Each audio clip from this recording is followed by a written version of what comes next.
কাছে আসে, কিন্তু পরে আপনি আর এটা তাকে দেন না, এটাকে ধোঁকাবাজি বলে। এটাকে কি বলে? ধোঁকাবাজি বলে, ঠিক কি না? তার মানে এই ছোট্ট বয়সেই আপনি এই বাচ্চার সাথে ধোঁকাবাজি শুরু করলেন, তাকে ছোট থেকেই আপনি ধোঁকাবাজি শিখালেন।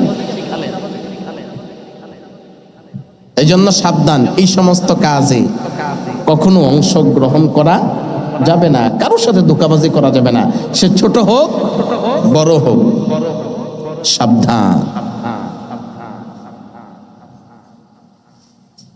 আল্লাহর হাবিব সাল্লাল্লাহু আলাইহি ওয়াসাল্লামকে মানুষগুলি কেমন করে বিশ্বাস করত? সবাই তাকে আল আমিন বলে ডাকত। সুবহানাল্লাহ বলেন। কাফের, মুশরিক, ইহুদি, নাসারা সবাই আল্লাহর হাবিবকে আল আমিন বলে বিশ্বাস করত, কেননা তিনি তার জীবনে একটি মিথ্যা কথাও কোনোদিন বলেন নাই।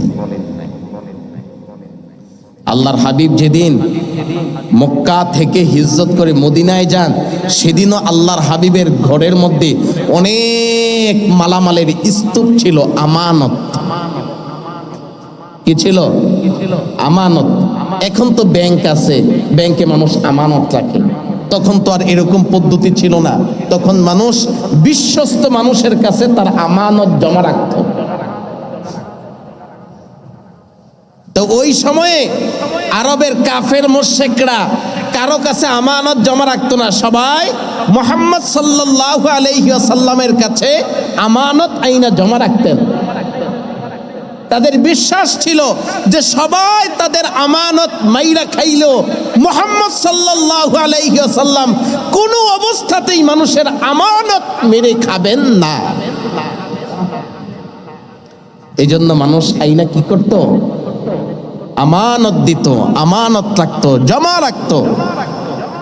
আল্লাহর হাবিব সাল্লাল্লাহু আলাইহি ওয়াসাল্লামের কাছে যে যেইভাবে আমানত দিত, আল্লাহর হাবিব তাকে সেইভাবেই আমানত ফিরাইয়া দিতেন।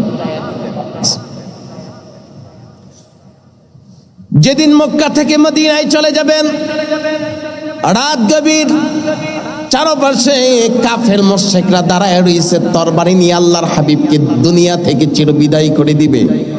কিন্তু আল্লাহর হাবিবের ঘরের মধ্যে অনেক আমানত। আল্লাহর হাবিব চিন্তা করলেন, আমি যদি রাতের গভীরে চলে যাই, এই আমানতের কি অবস্থা হবে? আমানতগুলি কে মালিকের কাছে পৌঁছে দিবে? এই সম্পদগুলা তো আমি মুহাম্মদ সাল্লাল্লাহু আলাইহি ওয়াসাল্লামকে বিশ্বাস করে আরবের মানুষরা আমানত রাখছে, তার মানে আমি কি তাদের আমানত